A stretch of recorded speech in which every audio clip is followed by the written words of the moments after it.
Amis du roman historique, bonjour. Aujourd'hui, gros morceau, puisque c'est la période de la Révolution qu'on va évoquer. Donc j'ai pris un personnage très emblématique, puisqu'il s'agit de Robespierre. Donc on va faire ça en plusieurs exemplaires, parce que c'est plusieurs épisodes, je veux dire, parce que c'est un gros morceau, quoi. C'est un moment très important de l'histoire de France. Et donc j'ai choisi un historien cette fois-ci, qui s'appelle Laurent Dingly, qui a écrit Robespierre, qui est un ouvrage passionnant, assez pédagogique, très bien écrit. Il donne si vous voulez, un récit qui est assez palpitant et très détaillé, quoi. Donc ça c'est publié aux éditions Flammarion. C'était publié en 2004, donc c'est pas si vieux. Donc c'est un gros pavé, ça fait dans les 500 pages. Voilà, donc Laurent Dingly, Robespierre. Le voici. Alors, la particularité de cette série-là sur Robespierre, c'est que, en fait, Laurent Dingly a écrit un roman, du coup. Alors, dans ce roman, le personnage principal n'est pas du tout Robespierre, on ne le voit pas, mais bon, il plane sur toute cette période, parce que c'est un roman qui a lieu vraiment au même moment que l'apparition de ce personnage d'histoire, Robespierre. Donc Laurent Dingly, là c'est aux éditions aussi Flammarion, dans l'ombre des Lumières, ce qui est bizarre comme titre, je trouve que c'est pas très bien trouvé, mais le roman lui-même est agréable à lire, et puis il y a plein de détails avec toute la culture d'un historien. Donc c'est intéressant de lire la production littéraire d'un historien qui connaît très très bien le sujet. Voilà. Donc Laurent Dingly, dans l'ombre des Lumières, chez Flammarion. Donc ça a été publié, ça, je sais plus, c'est en 2004 celui-là. Ça c'est 2004, 2010 chez Flammarion. Voilà.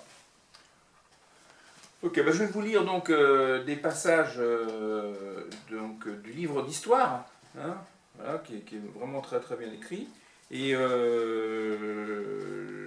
donc tout d'abord à la page 10, un homme. Alors, page 10. Page 10. Page 10, page 10, page 10. Voilà. Alors, où est cet homme? Au paradis? En enfer? Robespierre, La première étape est de renoncer à cette quête stérile. Pour entrevoir Robespierre, il faut l'abandonner, le dépasser, respirer l'air du temps, c'est-à-dire la fin du XVIIIe siècle. Cette société est en ébullition, comme le fond d'un volcan. C'est un monde pris dans un magma de bouleversements où fusionnent constamment politique, économie, société et religion. C'est dans ce creuset où les réformes les plus audacieuses et l'affabilité mondaine se mêlent à la violence et aux actes de barbarie les plus inouïs, que s'est forgé l'incorruptible, Robespierre. On ne peut saisir l'un sans pénétrer l'autre. Certains ont voulu chasser l'orphelin d'Arras de l'histoire nationale, comme l'on tenterait d'oublier une vieille blessure encore douloureuse. Les anomalies se digèrent mal. Il ne s'agit pas de justification ou de condamnation, on peut comprendre sans accepter. Mais comment dissocier Robespierre de l'époque qu'il a créée? Ce lien inavouable est encore nimbé de mystère. Le contexte favorise l'émergence de cette émanation de la terreur et de la vertu, de ce Janus apocalyptique, de ce marbre nourri de Rousseau et pétri de pensées millénaristes. Le contexte, c'est la désacralisation du pouvoir royal, amorcée depuis la Renaissance, accélérée avec Louis XVI, dont l'impuissance est alors brocardée dans 1000 brochures. C'est encore un phénomène lent et diffus de la déchristianisation, assorti d'un progrès scientifique qui fait voler en éclats les repères de l'ancienne société. Le temps de Robespierre est celui des métamorphoses, de la régénération, du nouveau baptême, l'heure de la revanche pour tous les humiliés réels ou imaginaires. Mais faire de lui le seul fruit du chaos serait trop simple. L'interaction avec les hommes et les mœurs de son temps est complexe. Robespierre est pénétré, abreuvé des références du siècle, même si le langage des Lumières cache chez lui l'esprit d'un Purantin anglais ou l'intransigeance d'un ligueur. Alors où la raison, Robespierre est considéré, à tort ou à raison, Robespierre est considéré comme le principal symbole de la Révolution et surtout de la terreur. C'est-à-dire qu'il est en même temps associé à l'une des pages les plus brillantes et à l'une des plus noires de l'histoire nationale. Ce contraste apparent n'est-il pas au cœur de l'énigme? Et comment expliquer la rencontre entre la France et Robespierre? Pourquoi cette union débouche-t-elle sur les noces de sang? Alors ensuite, page 20, donc Rousseau, pour comprendre les fondements psychologiques du personnage. Page 20. Autre source d'admiration infinie pour notre collégien, le divin Jean-Jacques. L'abbé Proyard a très tôt remarqué cette fascination. Robespierre, écrit-il, affectait toujours un grand respect en parlant de Jean-Jacques Rousseau. Il louait le philosophe sans réserve, et parce qu'il en avait quelque chose de son caractère atrabilaire, il croyait aussi avoir sa chaleureuse éloquence et sa magie de style. Quelle similitude en effet entre le promeneur solitaire, pauvre, écorché vif, et l'orphelin d'Arras. Une mère morte en couche, un père qui disparaît trop tôt, la solitude d'une pension et cette quête toujours insatiable d'identité. Le jeune Robespierre ne pouvait être que fasciné par le citoyen de Genève. À l'idéal perdu de la République romaine, des rivaux répondaient chez Jean-Jacques celui de l'état de nature avec sa justice immanente. Deux facettes d'un même âge d'or, deux têtes pour un seul phénix. L'impossibilité d'atteindre aux êtres réels me jeta dans le pays des chimères, écrit Rousseau dans les Confessions, et ne voyant rien d'existant qui fût digne de mon délire, je le nourris dans un monde idéal que mon imagination créatrice eut bientôt peuplé d'êtres selon mon cœur. Oubliant tout à fait la race humaine, je me fis des sociétés de créatures parfaites, aussi célestes que leurs vertus, que par leur beauté, d'amis sûrs, tendres, fidèles, tels que je n'en trouverai jamais ici-bas.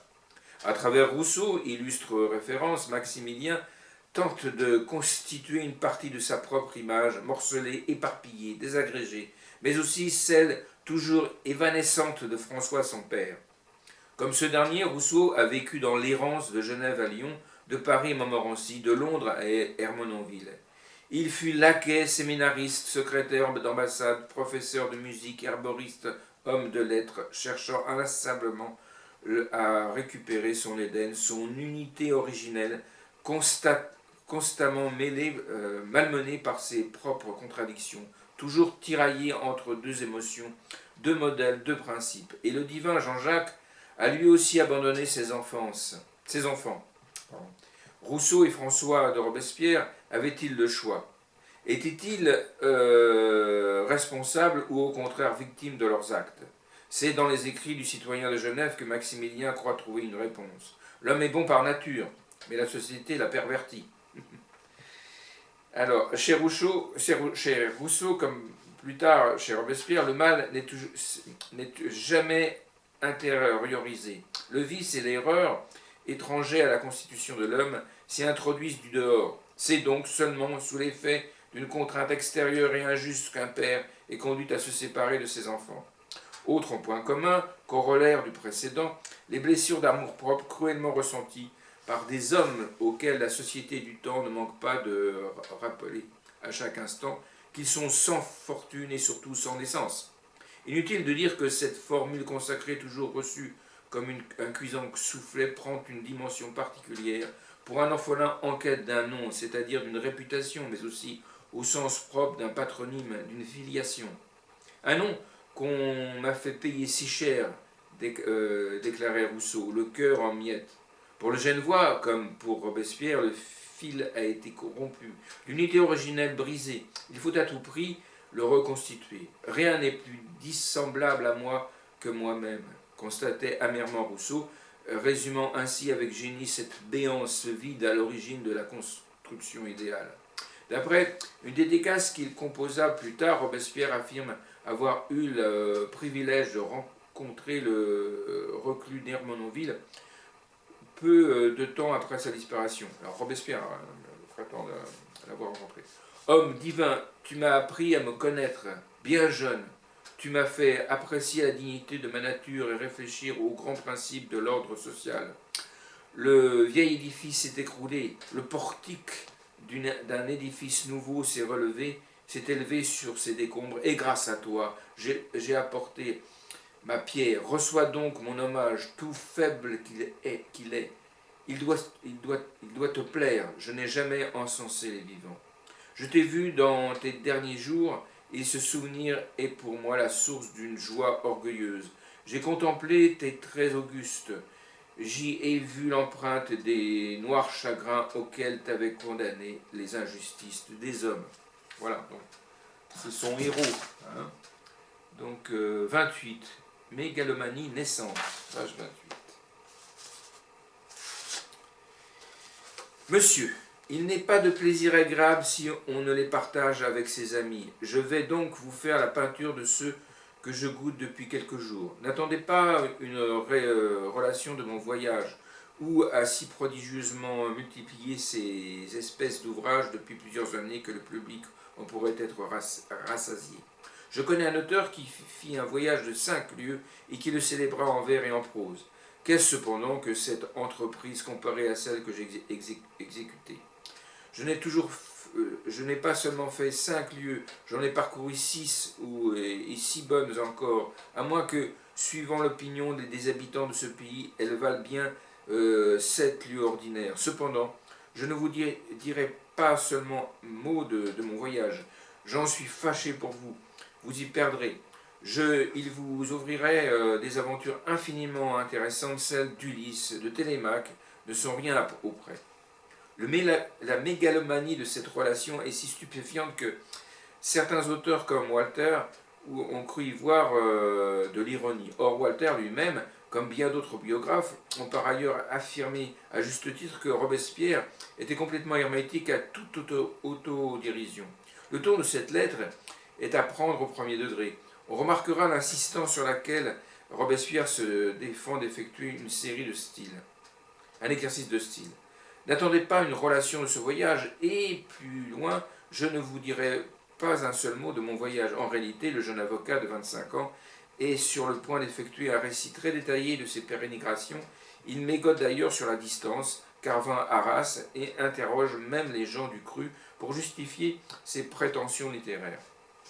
Robespierre se sent habité par la muse et le début de son équipée se déroule à merveille.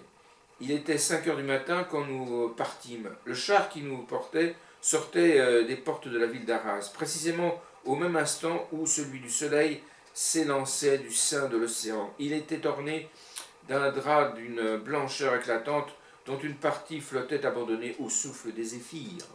Mais soudain, à la sortie de la ville, c'est l'incident imprévu, terrible, irrémédiable.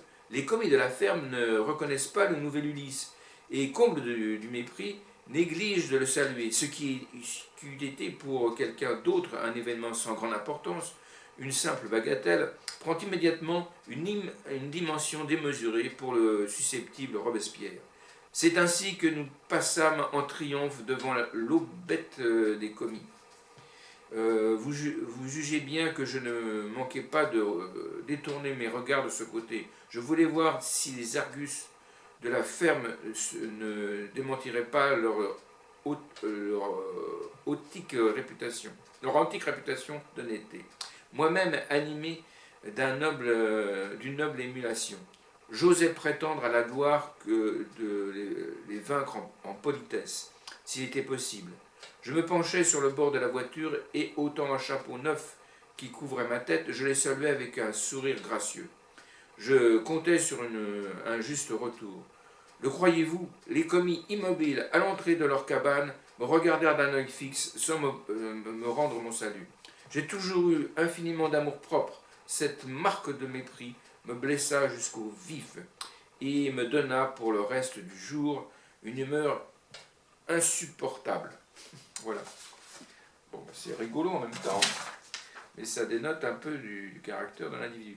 Page 62, médiocrité.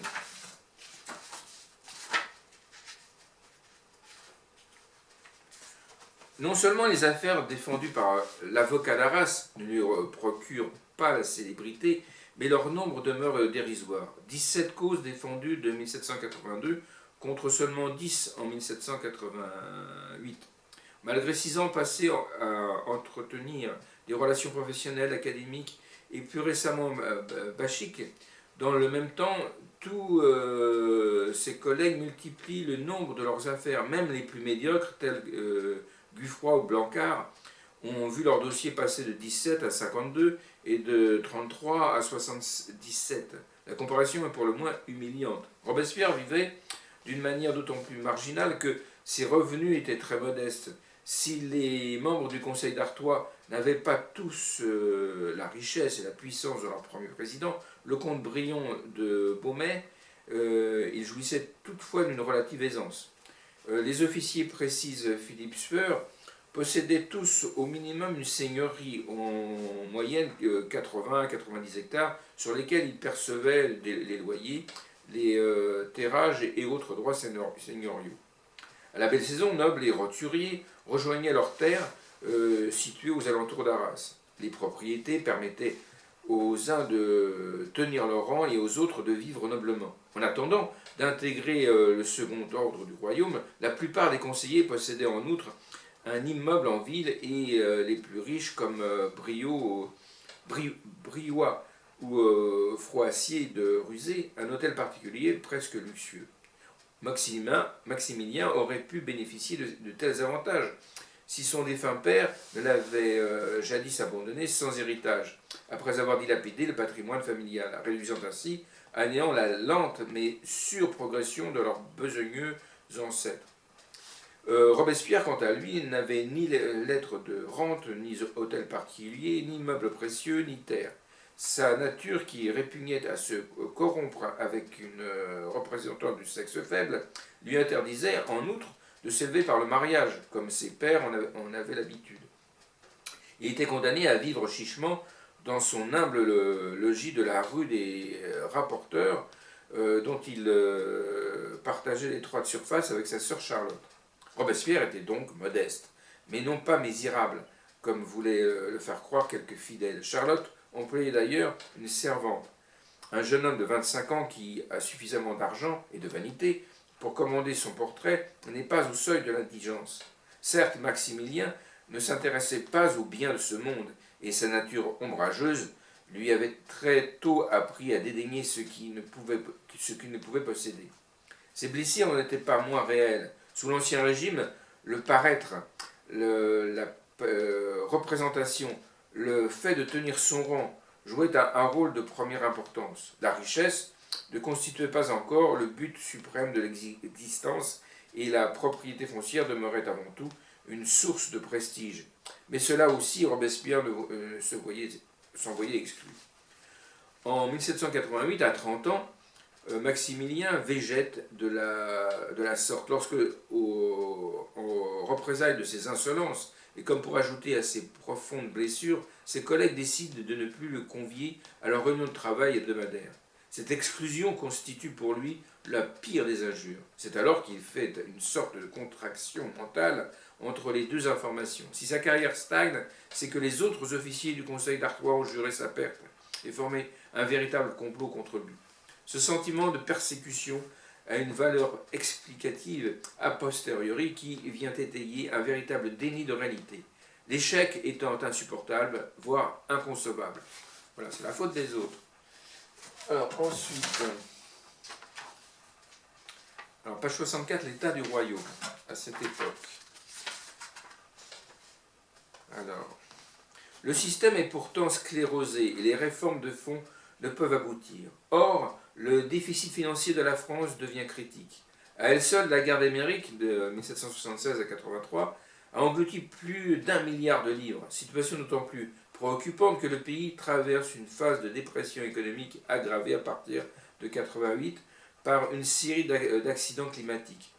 Pour sortir de l'ornière, il faudrait opérer une réelle mutation politique, sociale et surtout institutionnelle. Les deux derniers règnes ont envisagé ou amorcé d'importantes réformes.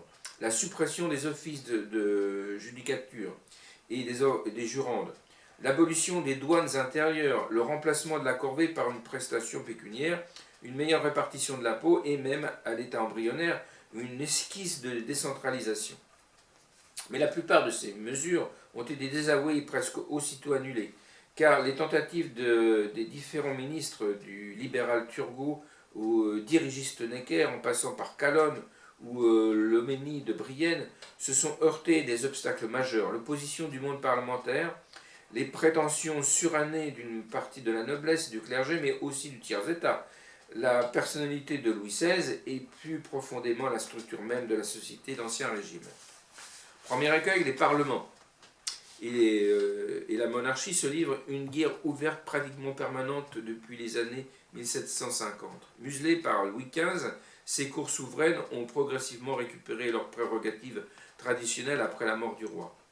Les parlements sont des tribunaux supérieurs. À ce titre, ils possèdent un droit fondamental, celui d'enregistrer les édits royaux.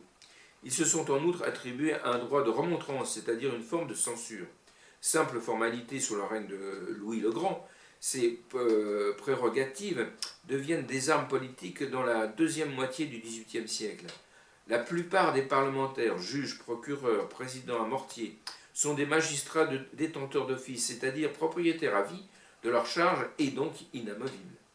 Leur force réside dans l'esprit de corps qui soude les différents tribunaux supérieurs à travers le royaume et au-delà l'ensemble des cours souveraines et des États provinciaux. Enfin, ces magistrats, dont l'écrasante majorité est membre de la noblesse, sont persuadés de jouer un rôle capital face à l'absolutisme, se réclamant de l'héritage de Montesquieu, dont ils détournent toutefois le sens. Ils pensent prémunir la nation d'un glissement de la monarchie vers le despotisme. Dans le même esprit, afin de donner une légitimité historique à leur mission, ils se prétendent garants d'une constitution originelle du royaume, mythe suivant lequel la monarchie des premiers siècles aurait été participative. Ces prétentions popularisées dès le XVIe siècle rencontrent un large écho dans l'opinion qui considère les magistrats comme les défenseurs des libertés publiques. Pénétrés de gallicanisme, complaisant avec le jansénisme, influencés de manière indirecte et très inégale par les philosophes des Lumières, les parlementaires sont à la fois conservateurs et novateurs. En effet, le modernisme et l'archaïsme ne sont ni l'apanage du gouvernement monarchique, ni celui d'un monde parlementaire derrière lequel se regroupe une opposition au recrutement hétéroclite et aux aspirations souvent antagonistes. Les forces en présence n'ont d'ailleurs rien d'homogène. Oui, voilà, le Parlement qui sera directement dissous à la Révolution. Hein. Alors, page 90, le 20 avril 89.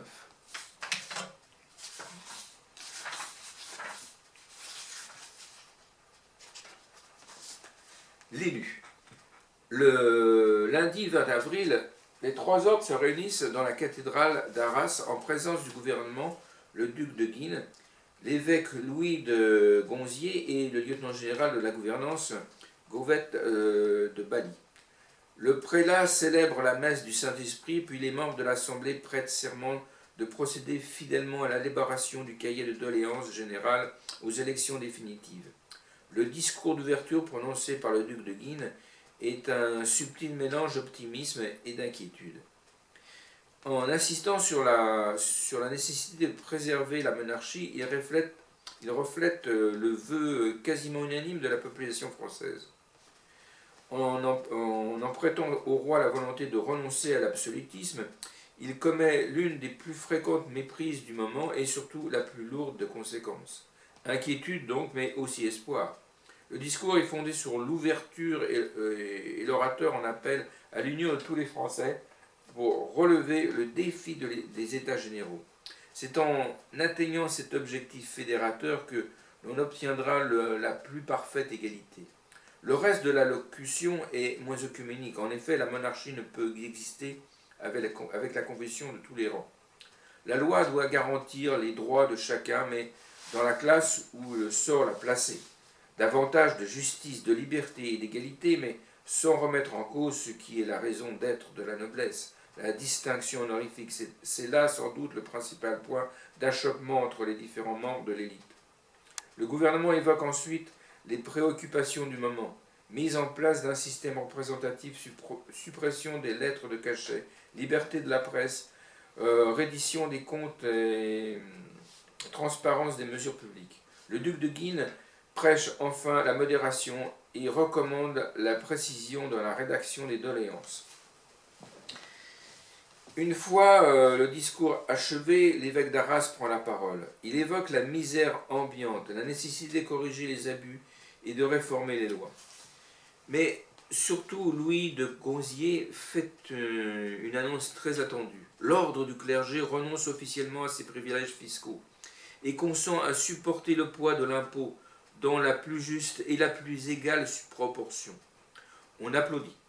Aussitôt, tous les membres de la noblesse se lèvent et réclament et déclarent adhérer à la décision du clergé. Pour finir, le duc de Guine et l'évêque s'approchent ensemble des bancs du tiers-état et annoncent la nouvelle dans une atmosphère de liesse. L'abandon des privilèges pécuniaires est dans l'air du temps et plusieurs membres de la noblesse ou du clergé ont déjà rempli ailleurs cette renonciation. Le geste n'en remet pas moins en cause près de 1000 ans d'histoire, et ce n'est pas rien. La décision commune du clergé et de la noblesse constitue en outre un message d'ouverture et de conciliation adressé aux tiers. Or, voici comment Robespierre décrit en 92 cette manifestation de bonne volonté. Mes compatriotes, vous direz que, tandis qu'ailleurs le tiers-état remerciait humblement les nobles de leur prétendue renonciation des privilèges pécuniaires, je les engageais à déclarer pour toute réponse à la noblesse artésienne que nul n'avait le droit de faire don au peuple de ce qui lui appartenait. Il vous rappellerait avec quelle hauteur les membres du tiers repoussèrent le lendemain un courtisan fameux, gouverneur de la province et président des trois ordres, le duc de Guine, qui les honora de sa visite pour les ramener à des procédés plus polis. Il vous dirait que, alors comme aujourd'hui, on bute à la rage de toutes les puissances conjurées contre moi, menacé d'un procès criminel, le peuple m'arracha à la persécution pour me porter dans le sein de l'Assemblée nationale. Robespierre répond donc avec morgue à la démarche pourtant courtoise du gouverneur. Dans une lettre adressée au comte Laurent de Villedieu en avril 89, le duc de Guine évoque l'incident en ces termes. Chaque ordre s'était retiré dans sa chambre. Il a été proposé à celui du tiers d'envoyer une députation aux deux premiers ordres pour leur marquer sa sensibilité. Un avocat s'est levé et a dit qu'on ne devait point le remercier de remerciements à ces gens qui ne faisaient que renoncer à des abus. Voilà. Donc, nous, page 92, l'élu. Alors, parler de revendication du tiers-état est bien évidemment une simplification abusive, tant la diversité de ces ordres, qui réunit l'essentiel de la population, est grande. À côté de ces divergences, existent de nombreuses revendications communes à tous les pays, notamment l'égalité à l'accession aux charges publiques et de l'impôt. L'établissement de l'unité des lois, des poids et mesures, la liberté de la presse, la suppression des droits seigneuriaux et des tribunaux d'exception. Certaines revendications sont communes aux trois ordres, entre autres la réunion périodique des États, la publicité du budget. Comme la noblesse artésienne, le tiers réclame en outre la suppression des peines infamantes. Enfin, dans son cahier général, il exprime le sentiment de l'amour et de reconnaissance dont le peuple d'Artois est pénétré pour la personne sacrée de Sa Majesté. Amour, en 89 encore, ce n'est pas une vaine formule. Le cahier particulier du village de Beugny, rédigé par des avocats d'Avesnes, précise même, en faisant référence au prince thaumaturge, « Nous n'appartenons qu'à notre roi. Oui, sire, nous sommes tout à vous. Daignez, sire, connaître la source du mal. À vous seul est réservé le miracle de sa guérison. Or, voyez et touchez. » Pendant l'assemblée des notables, un anonyme notait « Tels sont les mots qui nous pressent et dont nous plaignons à notre Père, consultant dans cette assemblée les principaux de la famille sur les moyens de faire le bien de ses enfants. Mais voici qu'approche le jour de l'élection définitive des députés du tiers aux États généraux. D'après l'abbé Proyard, Maximilien profite de l'occasion pour déployer ses troupes et envoyer son fidèle Augustin battre la campagne, tandis que Robespierre, jeune, allait de village en village quêter les suffrages pour son frère. D'autres émissaires bénévoles, choisis parmi les plus mauvaises têtes d'Arras, se répandaient dans les tréteaux et estaminaient les faubourgs prônant Robespierre. L'élection des députés du tiers se déroule entre le 24 et le 28 avril. Une majorité se prononce successivement pour le fermier païen, l'avocat Brassard, un proche de Maximilien, puis un autre fermier, Célestin Fleury. Au quatrième tour, Robespierre, opposé au chevalier Vaillant, est mis en échec après un ballottage. Tout paraît s'écrouler. Robespierre, écrit Proyard, se précipite chez Madame Marchand, raconter son humeur et ses chagrins. Une personne présente à son récit l'exhorte à ne pas perdre courage tant qu'il restera une place à remplir. Là se trouve un député déjà nommé. On l'invite, on le presse de faire quelque chose. Celui-ci refuse d'abord, mais voyant Robespierre à ses pieds, qui lui jure qu'il ne fera rien que par ses avis dans les États généraux, Monsieur de consent à lui prêter son crédit auprès des votants. Ce serait intéressant de savoir. Mis à part les exagérations habituelles de Proyard, ce passage contient une part de vérité. L'abbé connaissait personnellement Madame Marchand. Il a pu broder à partir de cette source de première main. Le personnage qui aurait aidé Robespierre, précise Gérard Walter, est sans doute le comte Charles de Lameth, député de la noblesse d'Artois aux États généraux. Mais la partie n'est pas encore gagnée. L'abbé Proyard, sans doute fiable sur ce point, rapporte l'habile procédé utilisé par Robespierre pour remporter la décision. Il fait écrire sur le champ son nom sur 400 morceaux de papier qu'il remet à ses affiliés, avec injonction de les distribuer aux paysans de l'Assemblée, au moment précis où ils s'apercevront que cette harangue fera impression sur eux. Les choses ainsi convenues, on se rend à la séance qui devait terminer le scrutin. Robespierre était arrivé le premier. Il s'empare de la tribune, il commence par annoncer qu'il va éclairer le peuple par de grands intérêts et lui révéler les mystères d'iniquité opérés à son préjudice. Ainsi, aussi, il se met à déclamer contre la tyrannie des levées militaires qui ont lieu dans l'Artois. Il inculpe l'intendant de la province, il inculpe les États. Il accumule des doléances sur le sort des malheureux habitants des campagnes qui, déjà vexés en mille manières différentes par les grands, sont actuellement arrachés à leurs travaux pour le service militaire. Au moment où les villageois s'extasient, on leur glisse dans la main le nom de Robespierre. Robespierre descend de la tribune, on va au scrutin, il est nommé. Le rêve de Robespierre se réalise enfin, le voici député aux États généraux. Voilà. Alors, donc ça c'était... Alors, l'Assemblée nationale, page 102. 102.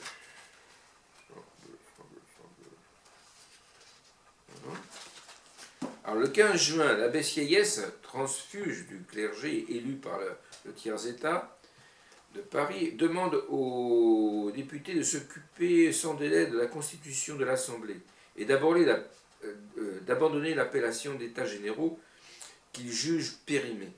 L'avis du roi, du gouvernement, des autres chambres, on s'en passera. Sieyès propose l'Assemblée des représentants connus et vérifiés de la nation française. Plus légaliste et prudent, Mounier suggère assemblée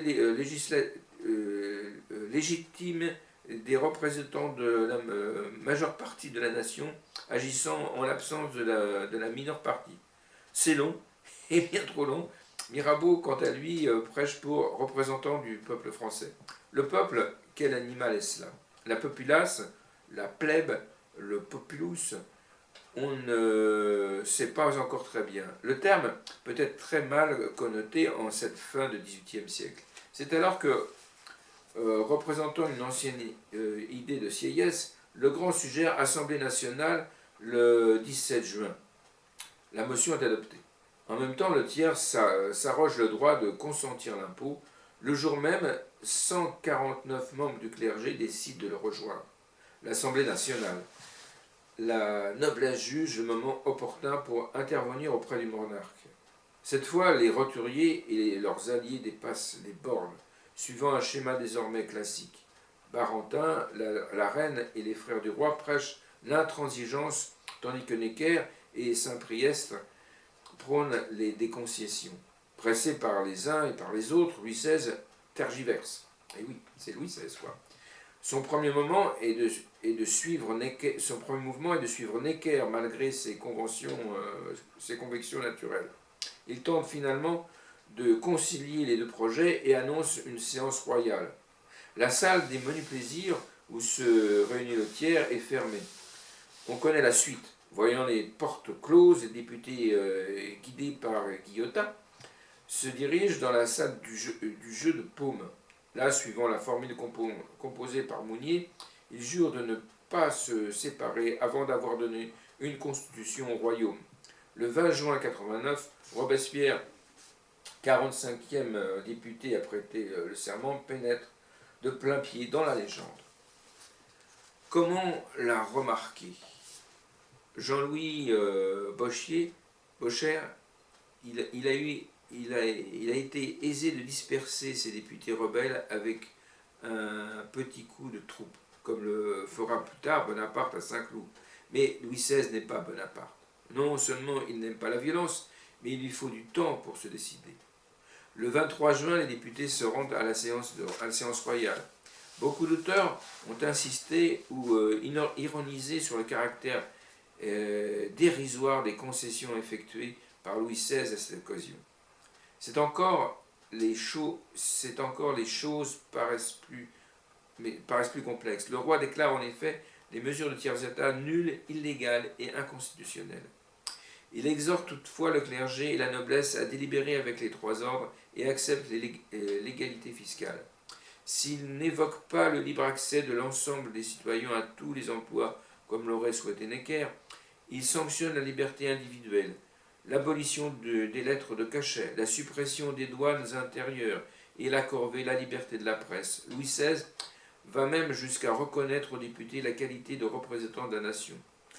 Le plan de réforme n'est pas négligeable, mais trop tardif. Le roi termine son discours sur une note de fermeté. Si vous m'abandonniez dans une si belle entreprise, seul je ferai le bien de mes peuples.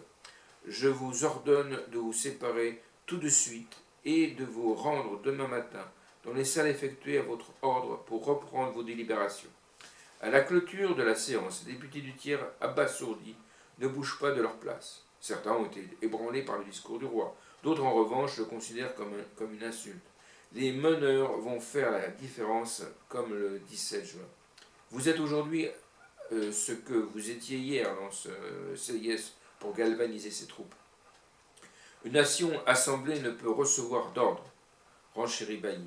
Sur ces entrefaits, entre le jeune marquis de Dreux-Brézé, il fait évacuer la salle. Mirabeau juge le moment opportun de lancer lui aussi sa réplique historique. Nous sommes ici par la volonté du peuple, etc. Chacun s'étonne de sa propre audace. On s'enflamme mutuellement. On est grisé d'avoir résisté ouvertement au père de la nation. Le roi cède devant le fait accompli. La monarchie absolue a vécu. Le 27 juin, Louis XVI annonce et invite les deux premiers ordres à rejoindre le tiers. Le 7, enfin, l'Assemblée se proclame constituante. Voilà. Alors ça, c'est 103. Alors, page 110, annonce du peuple. Innocence du peuple.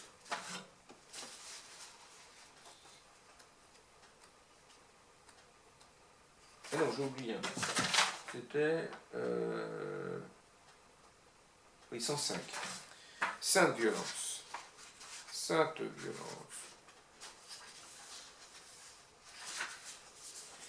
Mais voici que la foule apprend une terrible nouvelle. L'idole de substitution Necker aurait présenté sa démission au moment le plus critique. La rumeur donne lieu à une véritable panique. Tous les députés allèrent hier soir lui faire leurs adieux. on fondait en larmes chez lui. L'influence dans la cour des ministres était immense. La cour fut effrayée. On criait aux armes, les soldats ne firent aucun mouvement, le roi se crut perdu. Emmanuel Barbotin, curé, député et patriote, précise quant à lui, il semblait que chacun allait perdre son père. Des larmes coulaient, de toutes parts, on n'entendait que gémissements et plaintes amères. La banqueroute générale paraissait presque sûre. La montée de la tension est un sujet de délectation pour Camille, le futur meneur du 14 juillet, se reconnaît dans la violence et l'intolérance de la foule. C'est un peu comme s'il voyait se matérialiser devant lui son propre psychisme. L'archevêque de Paris vient d'être lapidé à 4 heures, remarque-t-il réjoui. On l'a poursuivi avec des huées et des pierres jusqu'à la mission, où il demeure. Les gardes qui entourent sa voiture avaient l'air eux-mêmes d'approuver la lapidation. On a fini par casser toutes les vitres de la mission. C'est là qu'est blessé l'ont forcé à assiéger avec la majorité. Au matin, on a trouvé murée la porte de l'Assemblée nationale et les députés ont été obligés d'entrer par la petite. Il y a eu des motions vigoureuses. La reine a été nommée dans une et presque accusée. Dans ces conditions, il vaut mieux suivre le courant dominant. La foule et son meneur ne supportent en effet aucune contradiction.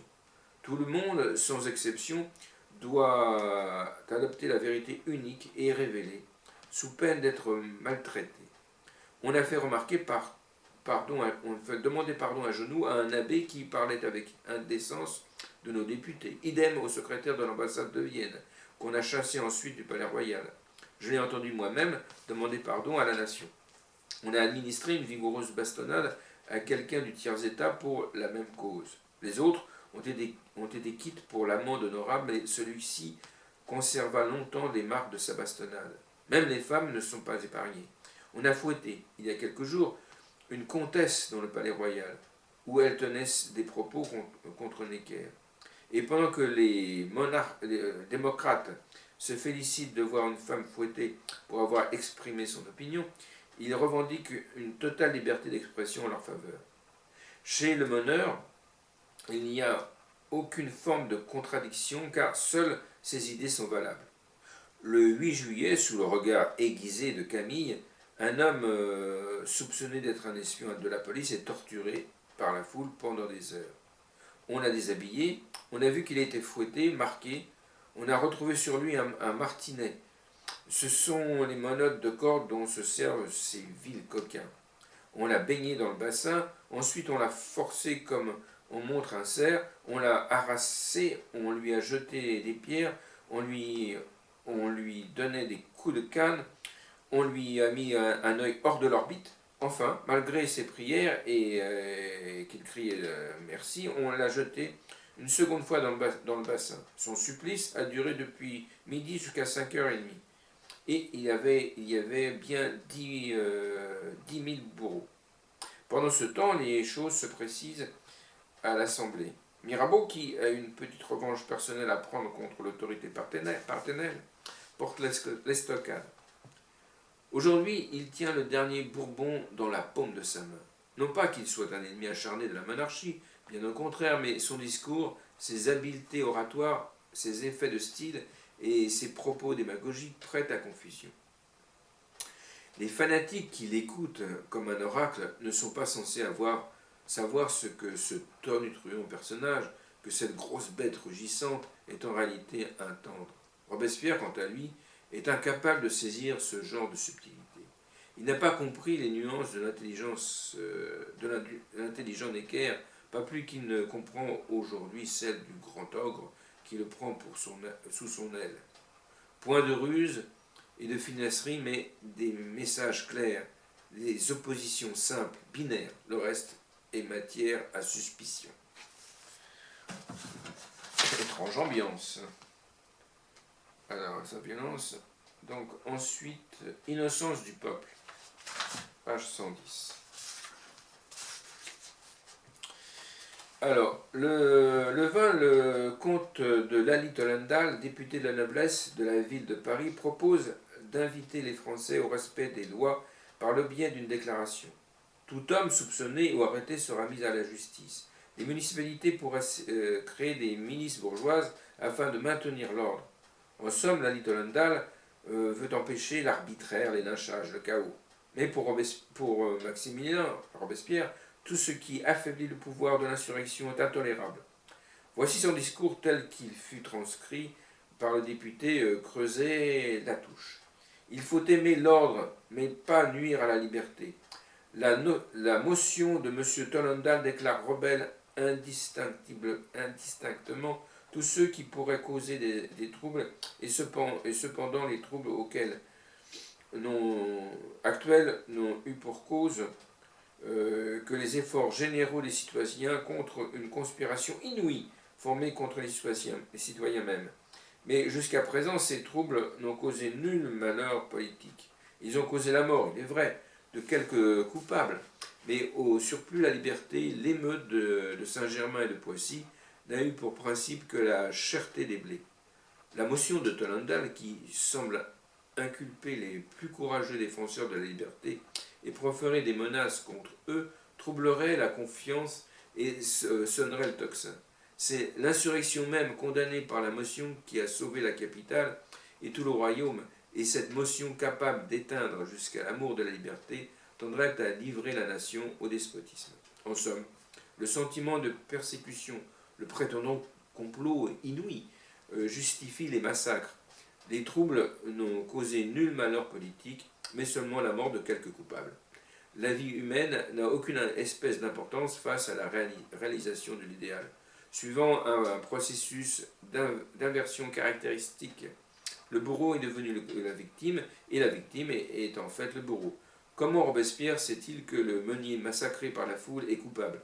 Justement parce qu'il a été massacré par cette même foule, c'est-à-dire par le peuple. C'est entité bonne par nature, légitime, incarnation et déléguée par du justicier médecin.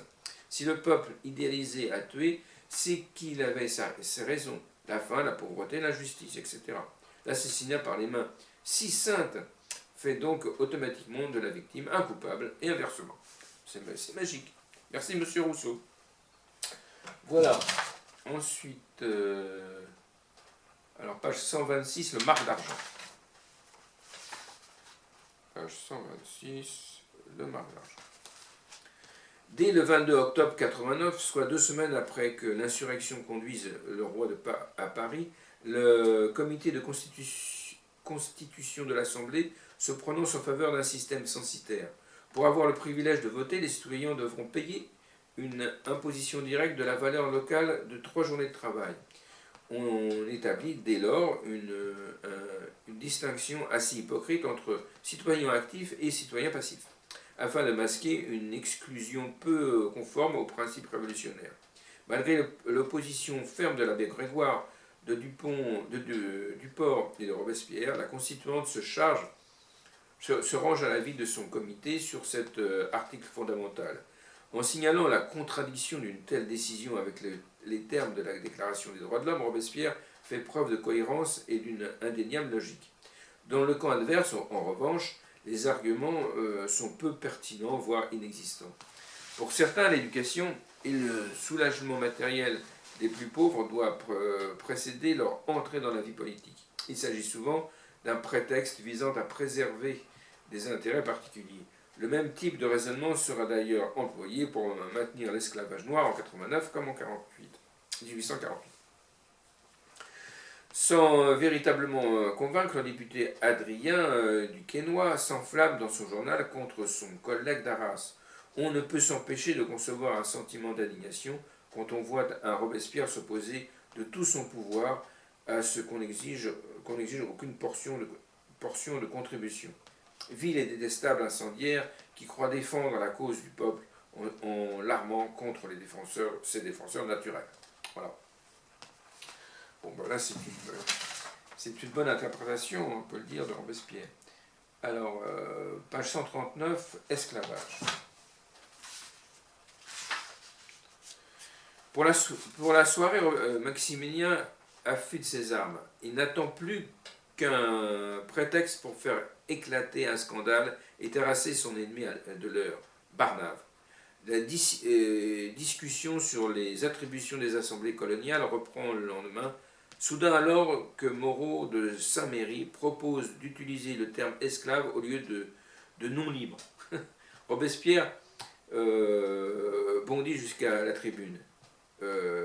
Périssent les colonies, il s'élève de violents murmures. S'il doit nous en coûter notre bonheur, votre gloire, votre liberté. Je le répète, périssent les colonies si les colons veulent, par des menaces, nous forcer à décréter ce qui convient le plus à leur intérêt. Quelle arrogance, pensent les uns, quelle audace, se disent les autres. Tout plutôt que l'amendement de Moreau de Saint-Méry, conclut l'orateur dans un tumulte indescriptible. Le désordre est poussé si loin, écrit l'abbé Rouilloux, ancien professeur de Maximilien à Louis-le-Grand, que le président, n'y trouvant plus tenir, après avoir inutilement brisé une sonnette, s'enfuit de cette halle. Les députés s'évadent insensiblement et le combat finit après 5 heures du soir, faute de combattants. Inlassable, Robespierre va passer la soirée s'exprimer aux Jacobins. D'après ses adversaires, il pérore son relâche sur un ton élégiaque, douloureux, courroucé. Cette fois encore, la salle est derrière lui. Il met en cause implicitement Barnave et Charles de Lameth, lui-même propriétaire aux Antilles. Ce dernier tente d'intervenir, mais les huées le contraignent à battre en retraite en se mordant les lèvres. Voilà, un combat contre l'esclavage. Juste titre. Voilà. Alors, page 202, les Marseillais. C'est ça, page 202, les Marseillais.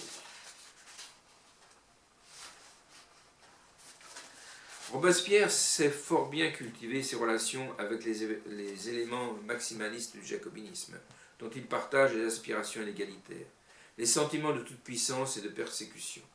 Parmi ceux-ci figurent les Marseillais, jaloux de la renommée obtenue par les Parisiens le 14 juillet. Ces patriotes turbulents ont accompli un exploit identique. Prétextant quelques complots, le peuple a débusqué les ennemis de son bonheur, dit une brochure. Ils prennent d'assaut le fort Saint-Jean. Le gouverneur Calmet est pendu sur la brèche d'un rempart, sa tête tranchée et promenée toute la journée au bout d'une pique. Au total, la petite équipée coûte la vie à 417 personnes. En février 91, les Jacobins marseillais envoient de chaleureuses félicitations à Robespierre pour son discours sur la garde nationale. Maximilien communique aussitôt le document à Desmoulins, qu'il publie dans ses Révolutions de France et de Brabant. Pendant ce temps, les radicaux de la ville phocéenne sèment la terreur dans le Midi, effectuant des courses civiques au cours desquelles ils font taire les contestataires, rançonnent les citoyens et massacrent à l'occasion nobles et opposants. En fait, la société patriotique de Marseille est devenue un État dans l'État, un pouvoir parallèle et intouchable qui, en toute impunité, peut faire assassiner, organiser des expéditions armées, chasser des prêtres réfractaires, charger des autorités légalement constituées, etc., etc. Charmant personnage. Alors, page 248, complot. 248.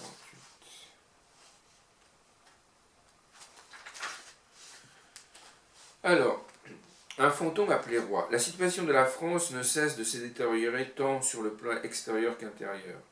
Après que l'armée enregistre ses premiers revers, les querelles religieuses, l'agitation contre-révolutionnaire dans le Midi, les querelles croissantes des différents courants patriotiques, enfin, la faillite du pouvoir exécutif semble annoncer l'imminence d'une guerre civile.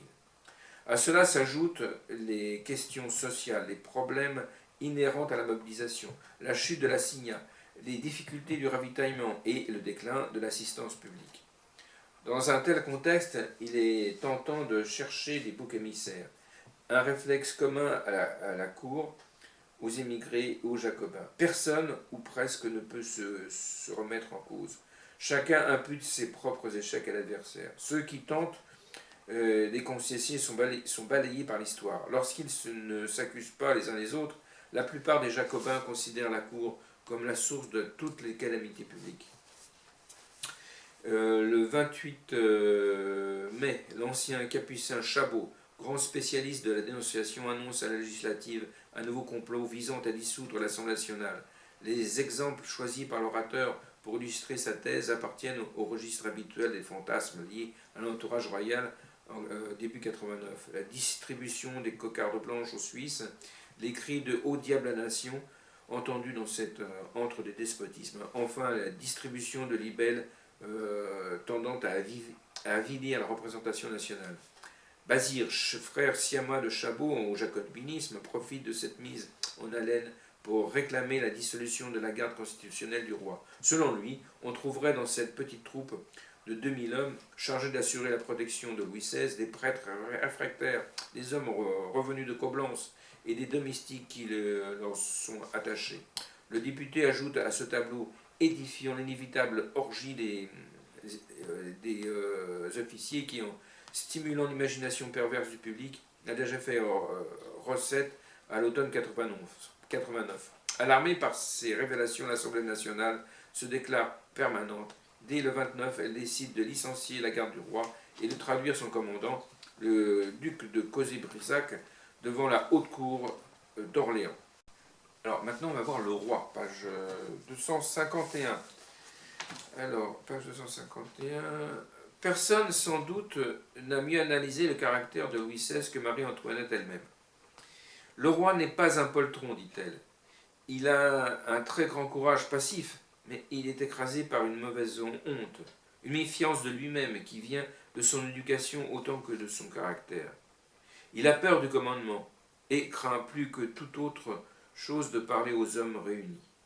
Il a vécu enfant et toujours inquiet sous les yeux de Louis XV jusqu'à 21 ans. Cette contrainte a influé sur sa timidité. Dans la circonstance où nous sommes, quelques paroles bien articulées, adressées aux Parisiens, qui lui sont dévouées, centupleraient les forces de notre parti. Il ne les dira pas. Cette reine, souvent maladroite et impolitique, ajoute avec lucidité « Pour moi, je pourrais bien agir et monter à cheval, s'il fallait. Mais si j'agissais, ce serait donner des armes aux ennemis du roi. Le cri contre l'Autrichienne, contre la domination d'une femme, serait général en France. » Belle lucidité, mais trop tard. Voilà. Alors, page 256, appel aux fédérations. Aux fédérés.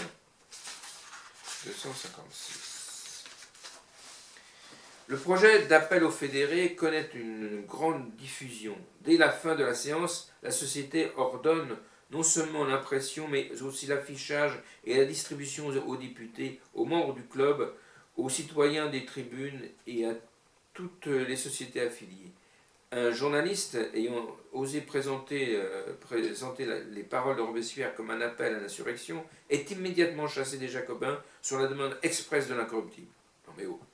Comme bien d'autres domaines, la liberté d'expression n'a de sens et de matérialité que dans la mesure où elle coïncide parfaitement avec la pensée personnelle de Robespierre. Tout au long du mois de juillet, les groupes de fédérés parviennent à Paris. Les premiers sont bordelais, limousins, normands, jurassiens.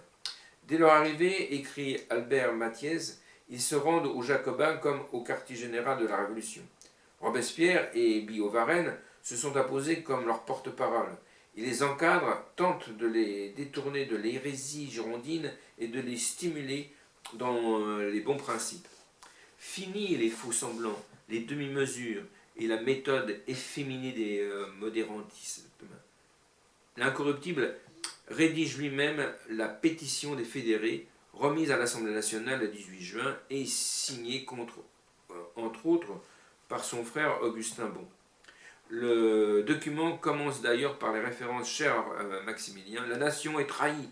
Cette vérité est maintenant aussi connue de tous les Français qu'elle était facile à prévoir. Passons rapidement sur les thèses récurrentes. La perfidie de la Cour, les agents de tous les fonctionnaires publics qu'elle a corrompus, les généralités habituelles débitées sur le ton de la déclamation. Un homme libre vaut mieux que 100 esclaves. et les destinées du crime et de trembler devant la vertu.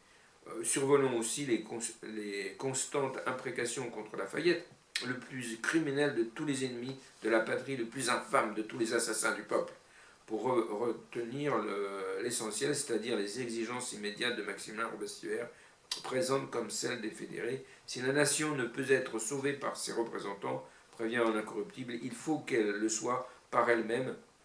Vif applaudissement des tribunes, après avoir affirmé que toutes les lois divines et humaines réclament la punition d'une cour conspiratrice et criminelle. Voilà, bon. Voilà le ton. Alors, page 260, le 10 août 92. 260. Quelques responsables du mouvement se réunissent rue Saint-Honoré, dans le salon du menuisier Duplay, l'hôte de l'incorruptible. Sont présents les Marseillais, Barbarou et Rebecki, l'ancien municipal Panis, peut-être aussi Antoine et Augustin Bon Robespierre. D'après Barbarou, le projet de confier la dictature à l'incorruptible aurait échoué en raison de l'opposition des Marseillais. Les recherches de Gérard Walter ont pu confirmer ce témoignage capital. L'historien suppose que Robespierre aurait prudemment dans sa chambre une petite pièce mitoyenne la fin de cette réunion au sommet. L'hypothèse est plausible car l'ancien député d'Arras est toujours resté en retrait lors des grandes journées révolutionnaires. Il y a chez lui une sorte de génie de la distance, un véritable talent pour trouver un lieu idéal où il peut exercer son influence tout en se préservant de l'action. Ses ennemis girondins et thermidoriens insisteront sur sa couardise lors des grandes fusillades, et Michelet l'imaginera même tremblant de peur, barricadé dans sa chambre. Tout cela constitue un mauvais procès. La lâcheté n'est pas l'une des caractéristiques de Robespierre. On ne peut pas en même temps se présenter comme aspirant à la mort et affirmer qu'il cherchait constamment à l'esquiver. À sa fin, Robespierre veut la choisir. Il la souhaite glorieuse et tragique. Certes, il n'est pas un fantassin courant au milieu des balles, mais un homme politique qui se sent persécuté pour ses idées et se voit déjà terrassé par la haine des méchants. Il y a d'autres belles morts que celles que l'on gagne sur les champs de bataille. Voilà. Alors, voilà, ensuite il y a la prise des Tuileries. Hein. Donc c'est le départ pour la prise des Tuileries qui obligera donc Louis XVI à se réfugier à l'Assemblée nationale. Voilà. Et puis également le massacre des Suisses dans des conditions épouvantables, sans la moindre pitié. Ensuite, page 263, le bras vengeur du peuple. Oui, on va passer directement donc aux journées de septembre 92. Bon, ça fait trop de texte. Page 267.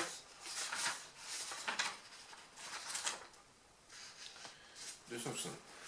48 heures avant le massacre, le 31 août, les barrières de Paris sont fermées sur l'initiative de Robespierre afin que les conspirateurs n'échappent pas au glaive vengeur de la loi.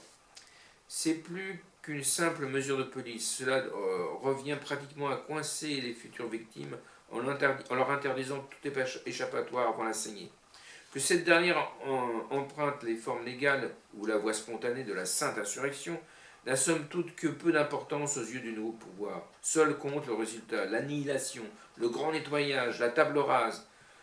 Le lendemain, 1er septembre, l'administration municipale décide toutefois de rouvrir cette nasse aux traîtres. Robespierre, furieux, prononce un violent discours parsemé d'imprécations devant la commune. Discours dont son ancien jumeau Pétion a laissé le témoignage. Il se livra à des déclarations extrêmement animées, en écartant d'une imagination sombre. Il aperçut des précipices sous ses pas, des complots liberticides. Il signala des prétendus conspirateurs. Il s'adressa au peuple, échafauda les esprits et occasionna, parmi ceux qui l'entendaient, la plus vive fermentation. S'adressant directement à l'incorruptible, Pétion affirme d'ailleurs sans crainte de contradiction.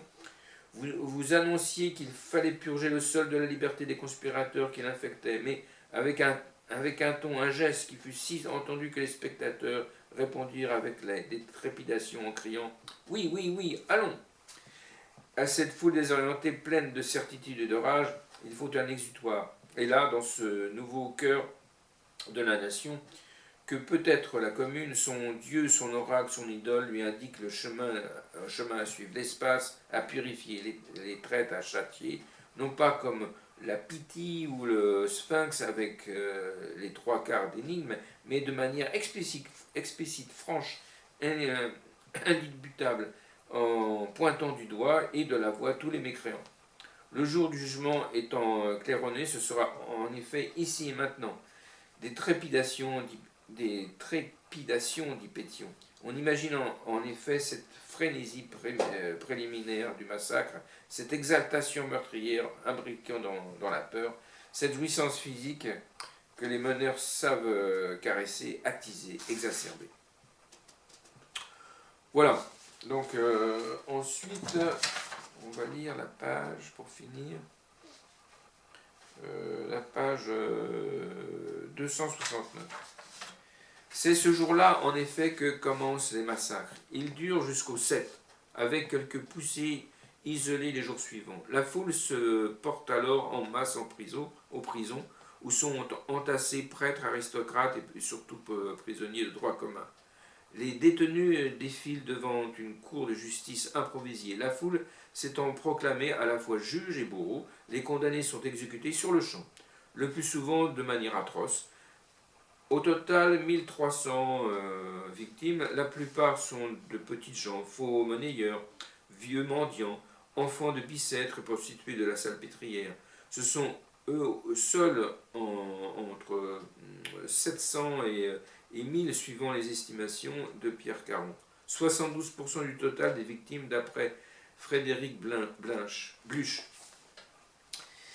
Qui l'eût cru? Le vil égorgeur de patriotes, le très perfide qui devait asséner le coup de poignard dans le dos, avait souvent les traits d'un enfant, orphelin et train de misère, d'un franc-mitou de la halle ou d'une maquerelle des faubourgs. Le peuple, sanctifié, était le premier à payer un lourd tribut à ses défenseurs. En somme, il se poignardait lui-même, aidé, et il est vrai, par quelques habiles propagandistes et distants meneurs en culotte de soie. Il y eut des scènes d'une cruauté inouïe, voilà, que je vous épargne. Si vous voulez le lire, il faut revenir au livre, il le décrit avec une précision et fort bien. Donc je vais arrêter là, parce que ça fait beaucoup, et je ferai un autre morceau la semaine prochaine. Donc lisez mon livre, Le Sable de Damas. Lisez aussi ce livre de Laurent Dingly, Robespierre. C'est très bien écrit et c'est très bien expliqué. Donc on fera un autre morceau la semaine prochaine. C'est un gros morceau, plus de 500 pages. Et je vous dis donc à la semaine prochaine.